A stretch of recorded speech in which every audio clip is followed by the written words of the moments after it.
Welcome to Discovering Creativity.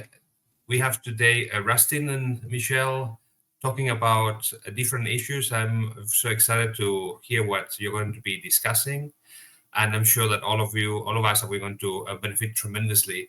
So thank you for being here. And please, Michelle, you can start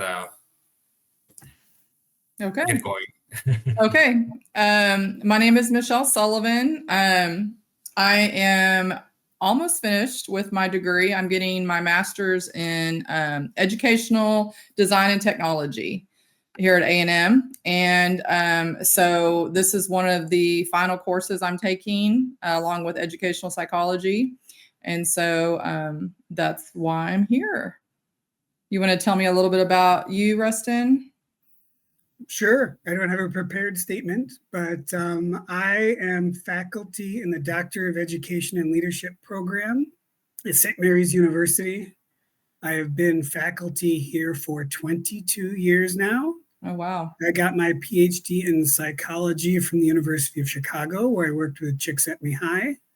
And I got my undergraduate degree at the University of Wisconsin, where I worked with Gary Davis. And those were two very important mentors for me as I found my way down this path to creativity. Awesome. So where exactly is St. Mary's? Is it in the cities? Is it in St. Paul, Minnesota? Yes and no. So the main campus, the college, is in Winona, Minnesota. Okay, I've never heard of it. And we have our schools of graduate programs based in the Twin Cities. Okay. So I teach out of the Twin Cities most of the time. Okay. My family is actually, my mother's side is from Minnesota, and I still have a lot of family there. They immigrated over and landed in Owatonna. Sure. So that's where most of my cousins are. So I love Minnesota, except for in the summer when it's very humid and there's lots of mosquitoes. Mm-hmm. But I love visiting and seeing everybody. So it's always a good time. Okay. Let's see. Can you tell me a little bit about I was reading on your LinkedIn. Can you tell me a little bit about the column that you're writing? I found that interesting, your naughty column. Oh, I haven't written that for a while now. I did it for a few years. But in college, to earn money, I worked in daycare. Oh. And at that time, I was working through all sorts of parenting and childcare issues, as I ended up running a site that I was not prepared to do. I was in over my head. And I was dating my girlfriend who would become my wife, and we put together all sorts of scenarios. If the kid does this, we're going to do this. We had an Eminem scenario. That's my favorite. That what if the kid wants to listen to Eminem? How are we going to handle it? There is merit. He's not somebody without merit, but he's naughty. Uses some bad words. Why does he use the bad words? What is his point? And so we developed a strategy to kind of take the naughty out of it. We were going to make the kid go through line by line with us and talk about what it means and why he's saying this, and figured by the time we're done, either they're going to be a scholar or they won't be interested in any more Eminem. And so that was well before we were married or had kids. But what we did was put together the creativity and the psychology and my experience in childcare. My wife is a journalist. And wrote a column kind of creating a structure about how to think through parenting problems. So kind of a little bit of creative problem solving for parents. And I was very regimented with how I approached it. What's the problem? What's really the problem? What are options about how we could deal with this problem? And what's the best solution we're going to use? And I think it kind of helped. If people knew what they were doing, then they didn't need my help anyway. But for the parents who are really worried and trying to figure out, oh my God, what do I do? I'm in over my head. Being a little more structured about it can be exactly what you need. Just to calm down. Let's look at this, lay it out in front of us. And it's not going to be magic, but we'll pick the best option available. Is that column still available online somewhere? Well, first of all, if you Google naughty, be careful. Right. Have safe search on. It was a fun title when I came up with it because it does mean a couple different things, but some of the things it means are not things you'd want for your parenting purposes. It's not formally up, but you can find it. So if you Google my name and naughty column, it still exists. Okay. I think it's behind a paywall at the St. Paul Pioneer Press. Okay. And, but some of them are still there, and some of them were reprinted without permission in other places. So there are a few of them still out there. It'd be interesting to read it. Being a teacher, I experience a lot of that. So it would be interesting to read some of those. You might disagree, but hopefully the structure, you can kind of work your way through and defend your position. Right. It is. That was the real idea, that I was giving an answer, but more importantly, I was giving a method. Right. Awesome. Very good. What do you think are some of the main challenges to teach creative thinking in higher education? The main thing I see is that we are rewarded for playing along and punished for taking risks, both as students and as educators. Okay. So what we need to do is work on encouraging more risk-taking within limits. Mm-hmm. And that's a big task because it means you need educators that are confident and willing to be dynamic and not just read off of a script. Mm-hmm. And assessment is a lot more difficult. You want to know how much somebody knows, that's easy. Mm-hmm. Give them a true false test, Right. Call it a day. You want to get into higher level thinking, you want to get into analysis and synthesis and evaluation and creativity. Mm-hmm. That requires more from everybody. And it's a little bit scary, especially for those who aren't used to it. Do you, I'm assuming that you teach a lot of educators. I do. They come, so how do you encourage them, or what are some ideas you give them to use this in their classrooms? Like, how do you pull that creativity out of fourth graders? That's what I teach, fourth graders. If you've got a child that just is always drawing a blank, can never think of his own path, how do you pull that out of them? Use a lot of humor. Use a lot of self-deprecation. It took me about one semester to figure out telling stories about what I did well didn't land, and telling stories about what I messed up did. So I've messed up a lot. Those are great stories. So I utilize those heavily. My favorite technique for brainstorming that I learned from Gary Davis is reverse brainstorming, where you try to come up with the worst ideas possible. And I find that is really liberating, even for the most cautious people, because you're still giving them structure. You're just telling them to do the opposite, but it tends to make them more playful. And so I use failure as much as possible as a constructive tool. I'll give you an example of the evolution of an assignment that has kind of come into use across all of my classes. I try to have at least one assignment on failure in every class I teach. Okay. To destigmatize it. And in a class on qualitative methodology, I was trying to encourage the students to just observe something to learn how to observe better. I didn't care if it was a person or a place or an activity, but I wanted them to observe it for an hour. And I made very clear right from the outset that the point wasn't to observe it well. The point was to think about your process of observation. And what they were going to be assessed on was not the quality in which their observation was, but their analysis of their observation. And I did this a few times and it was okay. And maybe the third or fourth time I used this, I had two students come into class. Before class even started, they were debating about whose observation was worse. It's funny. The light bulb goes on. I'm listening to them talk and thinking, that's the secret sauce right there. Mm-hmm. I've been doing this wrong. Like I've been trying to take the pressure off, but the best way to take the pressure, let's flip it. Yeah.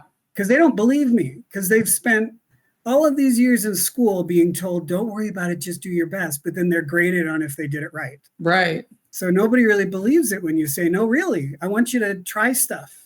Mm-hmm. So from then on, I started calling it the failed observation assignment. And I encouraged them, without hurting anybody, to observe as poorly as possible. And it's fun. So in order to do something badly, you still need to understand the principles that would have made it good. So it was the same assignment. Go observe something, do it as poorly as possible, and then tell me why it was terrible. And that's the paper. Tell me why it was terrible. Give me one paragraph on what you observed. That's not the point. Then go through all the reasons why it was terrible. And I found that really freed people up. And now I do different iterations of that. Mm-hmm. Not the whole class, but I like having one of those mixed into a class. It sets a tone for the class. It makes it playful, but it's not without structure. It's still, there's still rules. There's still guidelines to think about. There's still measurements of success, but it's different. The point isn't to have them leave the class with a great observation. The point is to have them leave the class understanding how to do an observation. Mm-hmm. So the quality of the observation was never the point, and shouldn't be in that context. They're supposed to learn how to do it. And so what better way to learn how to do it than to think about how to do it? Mm-hmm. That's amazing. What are some of your biggest changes you have seen in students thanks to the creative thinking courses that you teach? Oh, God.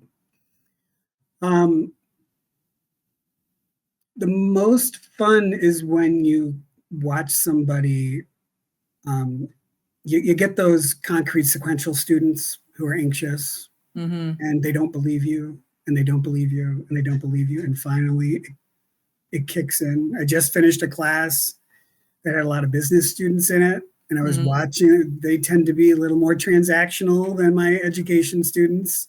Right. And they're a little more reluctant to try stuff. And half the class by the end, so not everybody, but half the class by the end just went for it on the final project. Awesome. And there's not much more gratifying than that.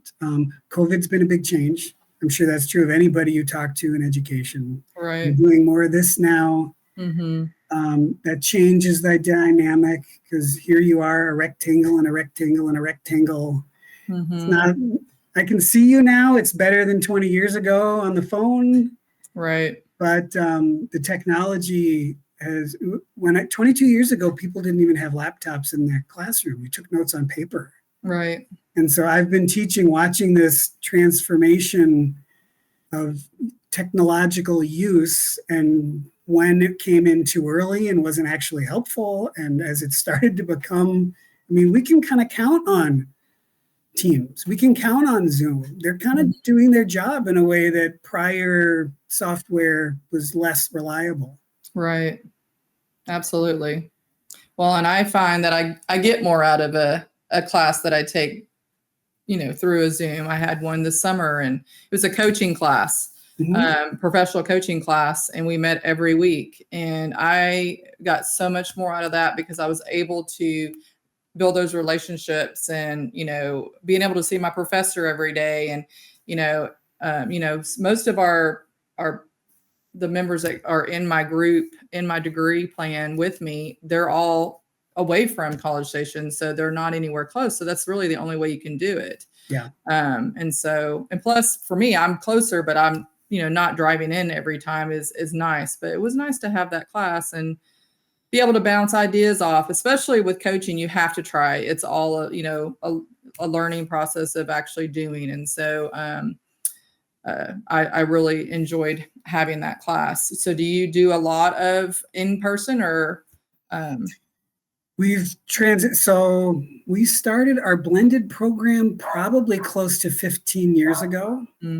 and blended meant mostly online. So we had experience with Zoom when COVID hit. So it wasn't a And shock. it wasn't a shock for us, but it was a shock for some of our students, because we Yeah. had some of our many of our students were K-12 teachers, are K-12 teachers, Mm, and they hadn't had to do that. And then all of a sudden, in the middle of a semester, with kids who don't understand what's going on, are pivoting to an all online classroom. We don't know legally what's allowed. Can you make them have the cameras on? And how do you, right. I mean, there are all these things that they had not thought about.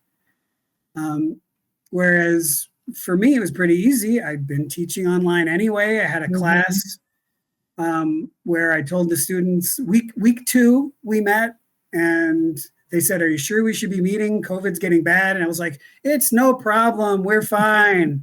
And between week 2 and week 3, everything shut down. But all it took was an email and a Zoom link, and we were Mhm. back on track. And they had used it before. Our transition wasn't too bad there. We even had, I'm not even sure what technology to call it, but the first class I taught at St. Mary's was co-taught here in Minnesota and also in Manhattan Oh. through a video link. Mm-hmm. I don't know what software it was, but we had one camera in the room, Mm-hmm. and it was motion activated. So if you took a bite of a potato chip, it would zoom in on you. So it wasn't the best, but it did work. And that kind of went away for a few years before it came back. I think GoToMeeting was probably our first one a few years later. So it wasn't too terrible for us, but the technology brings new. And Yes. new brings questions, opportunity, risk. And as you're saying, there's some advantages to being online. The students who are less comfortable being social and are less comfortable responding right away and just need more time to think. Right. Absolutely. That asynchronous format can be very helpful for them. Mm-hmm. It's not my favorite, but I Right. understand it has advantages. And as you were saying, the reach. Yeah. To be able to help students. I'm setting up a course for tomorrow where I told all the students, all right, we'll meet at 6:30. And then I got an email from a student saying, I live in Kuwait. That's 2:30 a.m. in the morning. No problem. All right. All right. We're going to adapt here. Hold on. We'll meet twice. We'll meet twice. And you can come to the other one. Well, and the recording, the ability to record a class. So if you did have somebody like that, you could record what's being said in the interactions, and they can watch it later, which is amazing. So if you do have that, every once in a while, where they can. have I don't like it. Again, it's not my favorite. I feel like I can do better Mm-hmm. with more interaction. So yeah, Absolutely. we could record it and they could watch it. Yeah. If we have to, we will. Yeah. But if we can meet synchronously, that's always my preference. Right. Absolutely. Okay. Let's see what other questions I have. What would you suggest students who cannot take a creative thinking class to do to improve their creative thinking skills? So here's my internal battle. So if you start with the creativity literature, and I'm making these numbers up, 90% of what you read are kind of right-brained people talking about play and Legos and visual learning, and that's true. And so it's a yes and that's part of what intrigued me about Csikszentmihalyi when I hit him reading through stuff, and he's kind of no nonsense. Like, you got to know your stuff. Like, if you're just goofy, you don't get to change the world. That's not enough. So it's this balance of serious and goofy. And if there's one term that I think is salient for most people, it's tolerance of ambiguity. And that's a Gary Davis term. Back and forth between my guys. And tolerance of ambiguity was something that he emphasized all the time. Just awareness he would talk about. And we often seek structure. Most people do. We just want to be told, just tell me what to do. Right. I've had a class where I actually broke stopped the class and said, "You guys are so stressed out. If I told you to do 1,000 push-ups to get an A, you would all drop right now and get started." And that's not learning. That's obedience. That's not my goal here. So the tolerance of ambiguity, we have to break away from needing all of the answers. We have to get more comfortable with the questions and the exploration. Now, some people are too comfortable. So that's, again, that balance. Some people get lost in the ambiguity. They love it too much. Right. But I don't think that's most people's problem. I think more than not, we fear the ambiguity and we make a rash decision. So a big part of it individually is knowing yourself. Who are you? What comes easily for you? What are the parts you struggle with? What are the parts that you're really good at? One of my favorite is Csikszentmihalyi talks about personality types and extremes, things like humility and confidence. And I'll let people argue about which one matters for creativity. It's both. That's a trick question. You got to have both. But when do you have it? And in what context? That if you don't have the confidence, you're never going to fight for what you believe in. And if you don't have the humility, you're never going to learn anything new. Right. You're never going to ask the questions or figure out when you're wrong. And so that's not, it sounds easy when I say it. It is not. And my favorite one that he doesn't talk about is divergent and convergent thinking. He talks about those, but not in the context of personality. I've found that a lot of people are more comfortable with one of those than the other. And if you recognize what your comfort is, then you can start developing a strategy for doing the thing you're not. So if you're a good divergent thinker, great. Now, how are you going to make a decision? Right. If you're good at making decisions, hold on. Did you actually spend enough time playing in the ambiguity to figure out what your options are? Or did you just rush and take the first answer that you came up with? Right. That makes sense. But it is play. So I started out kind of saying I worry about play because it's so frequent. But Csikszentmihalyi defines flow as in many ways, but one of them is both work and play. And so that's a good way to look at what you're doing and ask, is your play accomplishing something, and is your work fun? Like you can do both. Right. You can make work fun and you can make play constructive. Right. Definitely. I follow that in my classroom. I mean, we are having fun, but we are also learning what we have to learn according to the state of Texas. And, that's the only way to do it. Kids, just doing book work it's not fun. You've got to have interactive games and play in order for them to soak that up. And you have to find different ways to do that too, because you have so many different types of learners. So you really do have to be creative to do good teaching, I think. So I can flip back. So one of my big life lessons was doing the daycare. So a little more backstory on that. I had no experience in daycare.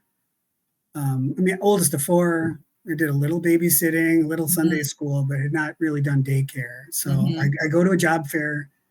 I stand in the doorway to look around, and a lady from the YMCA grabs my arm and tells me I'm going to do after school daycare.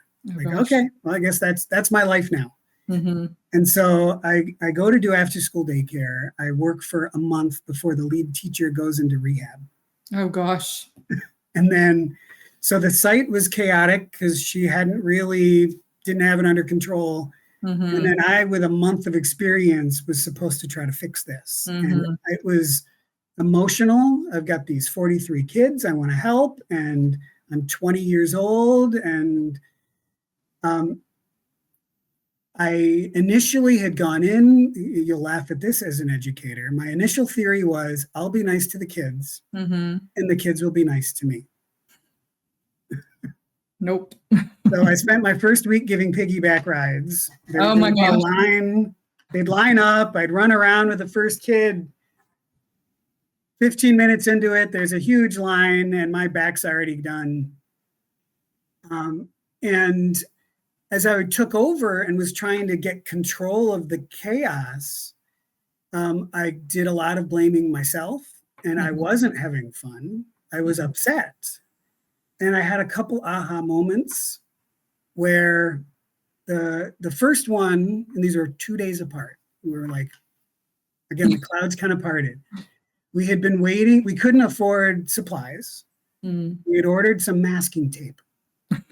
Masking tape. It took weeks to get our masking tape.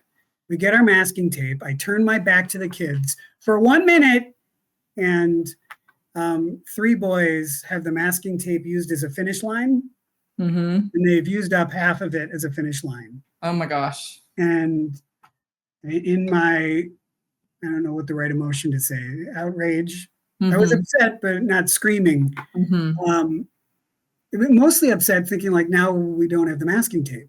So I went to a more logical consequence. So what had been modeled for me with the prior teacher was go stand against the wall, time out, which of course never worked with me as a kid either. Right. And so instead of telling them time out, I told them, you're going to roll that back up. And I watched them spend about 20 minutes trying to roll it up. And I got it ish. They were going to be able to use it. Right. I bet they remembered that. And then the next day, we also had gotten play money. This kind of led into the naughty column too. We had gotten play money, and we had one kid who actually needed his ADHD drugs, as opposed to the other kids who didn't. This one did, and he didn't have them that day. So in his defense, I think he really had some issues he was working with, and he had taken the play money that we had just gotten that week and wetted it in the water fountain and plastered it up against the wall above the water fountain. Oh my gosh. And again, I was like, no, And so I told him he was going to have to dry it off. But since he didn't have a fan to dry it off, he was going to have to make a fan to dry it off. So it turned into this art project, and he concentrated on it for an hour. I had never seen this kid focus on anything like that. And I kind of had this realization that really punishment, I don't even know what that word means anymore, that it's really about designing experiences that send messages. Right. And so that's the way, by the time I was teaching adults, I had already internalized those lessons. I wasn't going to try to be punitive, but how can I create these experiences that leave them with the feelings as well as the knowledge of what I was trying to do. Right. And so you said this is an after school program. I'm assuming it was all school age children. It was before and after school. It was K through 5. And you had them all together by yourself, or did you have, they had a group? There were, well, it depends on the day. There were supposed to be 2 other teachers, but it depended on who was going to show up. Oh gosh. You're getting like $4 an hour. I had no authority over anybody. So even though I was lead teacher, I couldn't hire, fire, assign, or do anything. I could just get yelled at by management. Just survive. Yeah. So, and we had a lesson plan, but it was kind of pointless because you get these kids flowing in. But if you had a few projects, I started bringing like electronics for them to take apart, just like anything to occupy the kids who were having the most trouble finding activities on their own. For sure. And if your budget was low, I'm sure you probably didn't have very much there to entertain. Yeah. So that's crazy. I have worked in daycare. I was fortunate enough to work with infants. So there was no timeouts. But and they don't communicate what they want as well. That's what scares me about infants. Yeah, but they were easy. And we actually had 12 for 2 teachers. So six babies per teacher, technically. So, but once you get them on a schedule, you know their schedule, and it's a piece of cake. But you've got to get that figured out first. And then if you get a new baby in, it throws it all off. And you got to get that baby trained and get them on that schedule that everybody else is on. And so once you have that, you've got it down. So do you write a thesis? I do not. Nope. Okay. No, mine's a non-thesis master's. Yes. Then I will not ask you what your thesis topic is. No, I did not go that route. It's scary enough being, I'm a full-time teacher and And so, yeah, I wasn't even going to get my master's degree. And then we moved. We used to live up in the Dallas-Fort Worth area. And we moved down to College Station to be closer to A&M. My daughter's a junior education major. Mhm. And so she lives in town now. But when I came down here, the school districts are different than they are up in the cities. And so I wanted to build on my experience and kind of move out of the classroom. And so I've always loved technology. I love creating new ways for my kids to learn. And I kind of wanted to take that outside of the classroom and help other teachers get that. Because there's still so many teachers that don't even like to use their computers. They're so scared of it. And so, and that's what kids learn by now. They're all on devices, and so I'm not saying go 100% technology, but, a little bit, and finding good programs that are valuable, that not only teach them, but help you or guide them or, as a supplement. But they also help you as a teacher. Like the paper grading is almost non-existent because I do a lot online. And they're just little quick mini assessments, but they grade it for me. And then I don't have to grade. It's amazing. And of course our state assessment is online as well now. So we've got to kind of train them to be prepared for that. So using technology, you just can't not use it and then all of a sudden expect them to take a state assessment online.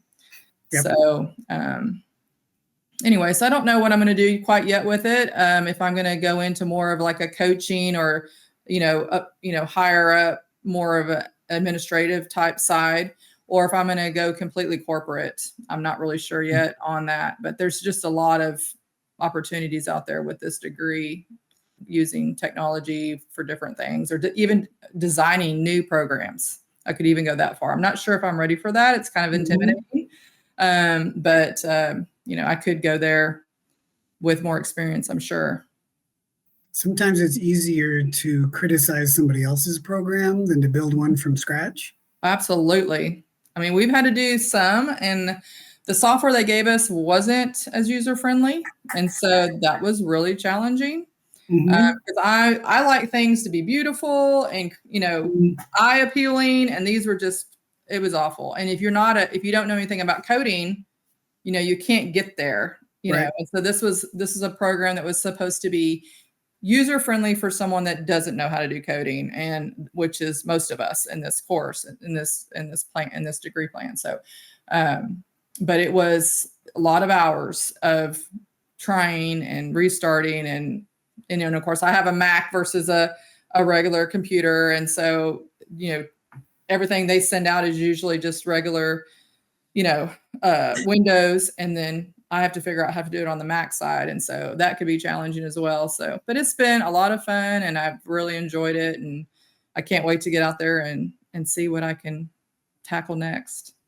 I spent several years trying to teach a creativity course at St. Mary's before I got my first one because of seniority. People had been teaching it and they weren't going to kick them out for me, even though it was why I went to grad school. And I immediately got a hold of the syllabus and tore it apart. Yeah. It was fun and didn't feel bad. Felt good. Like I'm making something real now. Right. And then a few years later, I had the opportunity to design a creativity course for the doctoral program from scratch. That was not fun. It was terrifying because it wasn't just, oh, this other person was dumb and I'm going to fix it. It was, oh my God, I'm the dumb one. I'm the one the next person is going to say is an idiot. And so I spent about a year putting it off because I was afraid to make a decision on it, even though I mostly knew what I wanted to do. But pulling the trigger on it was really hard because I knew it was all me. I couldn't just say I was working from what they did and I improved it as much as I could. I had free reign to do whatever I wanted, and that made it more difficult. Absolutely. And you had eyes on you, where before it was you just did it for fun. And now it's like, okay, these expectations and this pressure for sure. I mean, I didn't have to do it for that, but I had to do it for a grade. And so it was a lot of pressure. Oh, goodness. Let's see. What do you think is the key contribution of design thinking to creative thinking? Well, this kind of fits in with what we were just finished off with. So, I mean, structure, we talked about it a little bit. Structure's good. I think a lot of people who like creativity like breaking rules, and they like breaking rules so much that they don't realize there's value to having rules. And there's back to that balance.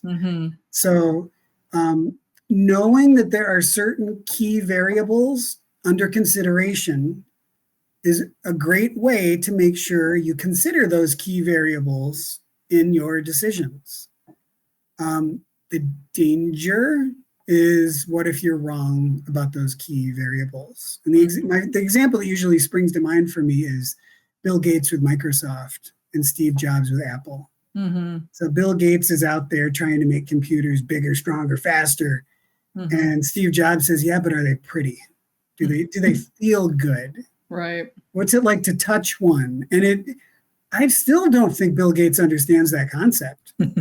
Even all these decades later, that's just not how his brain is wired. And it's not that what Bill Gates was doing is bad or wrong. It's just he was missing one of those considerations. And so you can add that to the design. And now, all right, we've got one more thing to consider. But there's always the possibility that there's another thing. And so sometimes if you're too structured, that can become the limit. And so that would be the warning. So I think it's a great way to start. You just have to be willing to break from it if it's not working. Absolutely. What is the most exciting experience you have designed for students to taste the benefits of creative thinking? I told you about the failed observation. There are two other things that come to mind. One of them is not from a creativity class, but it's one of my exercises I'm most proud of. Also for the qualitative methodology class, interestingly. So I was required to teach 5 different qualitative research traditions within our class. See if I can come up with them. Ethnography, grounded theory, case study, phenomenology, and content analysis. Boom. And my first thought, and my concern going into most of these classes, I wanted to up the level of rigor. I wanted it to be not hard, but good. And good includes hard, especially since every time I looked at somebody else's syllabus, I thought, well, that's not enough. Let's do more. And so the way I decided to do this was I would have them write 5 mini proposals. Okay. Now, among my many mistakes in doing this was I can write a mini proposal quickly because I've been through grad school and done research, and I think it's kind of fun to problem solve and figure out how to answer different questions. At the time, my program didn't have any prerequisites. We fixed that.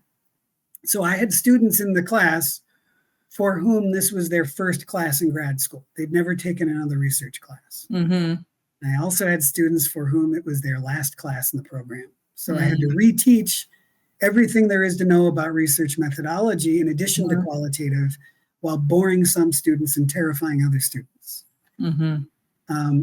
Then the other problem was there were 22 students in a graduate level class. So 22 times 5 is too many for me to grade. For sure. too many. And so they were upset because it was terrifying. They're writing these 5-page proposals. So each one's not too bad, but they're writing 5 of them. So now it's 25 pages a student.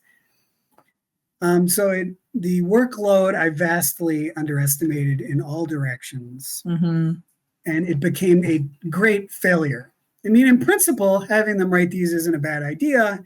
Yeah. In practice, under those circumstances, no, that's not going to work. And probably an experienced teacher is going to notice that before they make the mistake. I didn't. Yeah. So the next time around, my question to myself was, how do I do this more efficiently? I want that level of rigor. Mm-hmm. I want them to walk out of the class learning all of this. How do I have them do it? And how do I assess it? And how can I make all of this happen at once? Mm-hmm. And what I did was analogical thinking. Gary Davis would talk about Pringles and wet leaves, and that's how they figured out how to make potato chips that didn't break. And so I thought, well, where have I done something where I've accomplished a lot in a short amount of time, very efficiently? Mm-hmm. And I've done a lot of sports. I wrestled in college, and one of the things that came up was circuit training. If you've ever done any kind of circuit training, you're doing push-ups and pull-ups and sit-ups and sprints and whatever it is, and you don't stop. You're just going. There's no time to be tired. You just go. I thought, well, that's an interesting technique. They won't have time to complain. They won't have time to worry. And we can cover a lot of ground, and I can have them rotate stations, not only for what part of the research process, but I can even have them rotate which tradition they're on. Mm-hmm. So all of a sudden, I've got students, all right, you're all writing a research question. Your research question is for a phenomenological study. Your research question is for an ethnographic study. And then they would start setting up the study. And while they did that, just for effect, I would change out of my shirt and put on a little sweatshirt and a whistle. And I'd blow a whistle and like go and again, play. Why can't we both work and play? Yeah. So I'd blow a whistle, you find out who's jumpy, and then I'd have them rotate stations. So the group that was working on the phenomenological research question all of a sudden had to start designing a study for the ethnographic question. So they all learned how to do all of the traditions. The entire I got better at pacing. So what's the least amount of time somebody needs to talk about sampling?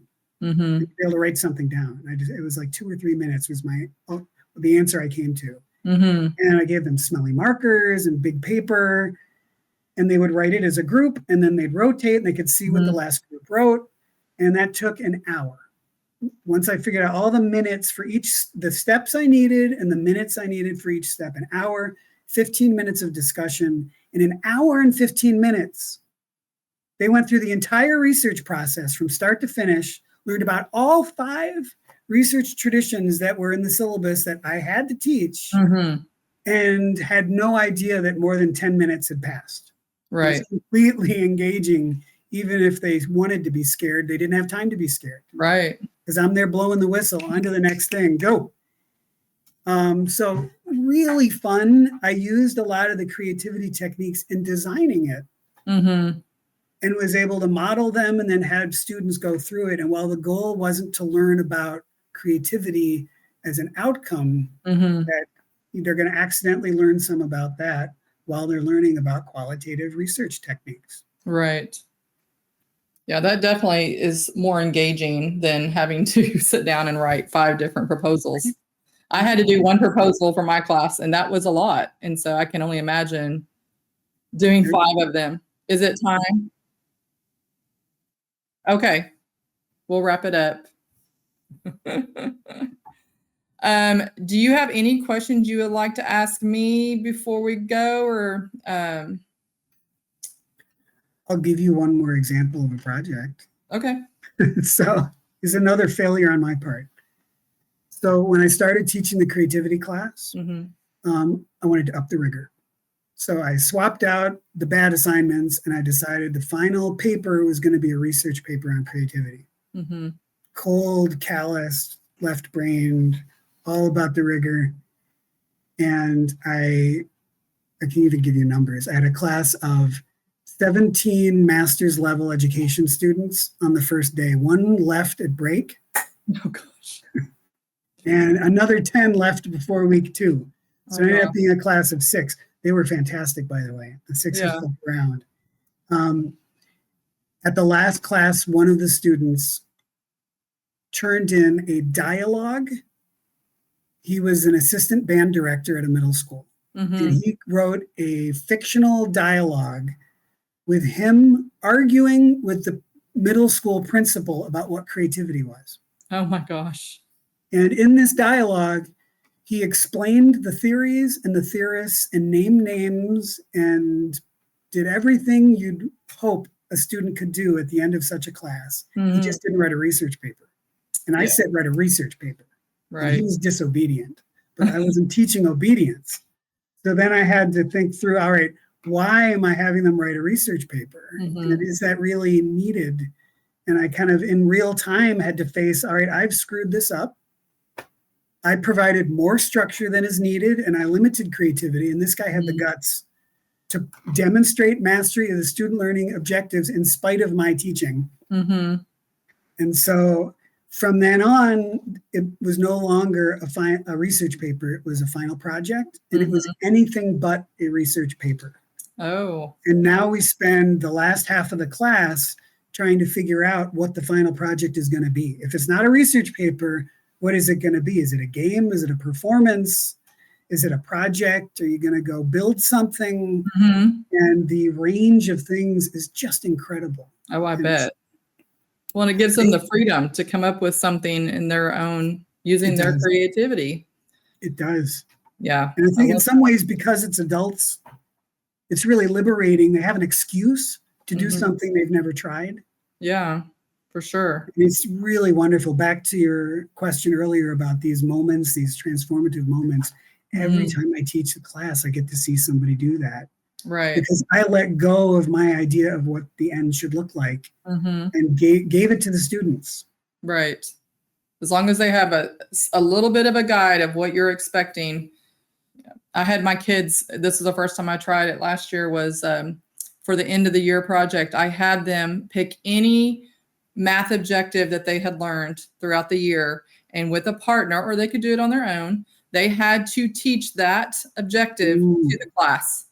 And there were there were some that were just bleh, and then there were some that were amazing. And it was so fun to watch and to be a part of, and to see the kids engaged with them. And it was a lot of fun, and they loved it. They still come up to me, the fifth graders come up to me and are like, we love that project from last year. It was so fun. So I will be using that every year, but That's great. I gave them the freedom. I said, you must do these 4 or 5 things, and you do it however you want to do it. It can be a slideshow, it can be whatever. And they had so much fun with it. As much structure as is needed and no Right. more. The most engaging test I ever took was with Csikszentmihalyi High. Mm-hmm. He taught an adult development class and told us we were going to have a multiple choice exam. And I was mad. Yeah. Like, I did that in college, and I went to grad school, so I would learn in depth. I want to write essays and really think Right. about stuff. And he was like, no, you're going to write a multiple choice exam. You're going to write it. And so we brought in all of our books. He gave us a list of topics, and in 3 hours, we had to write a Mhm. multiple choice exam where we had to write questions about these topics, Mhm. answers that were close but wrong, Mhm. and we had to know which one was right. And oh my God, my life has never moved faster than taking that exam. It was incredible. That's fun. That's fun, though. You I can like flip that. these things on their head. Mm-hmm. Absolutely. Well, it was very nice talking with you. Thank you for spending your Monday afternoon with me, and I wish you the best of luck this semester with your students, and good weather in Minnesota for the winter. Thank you. You too.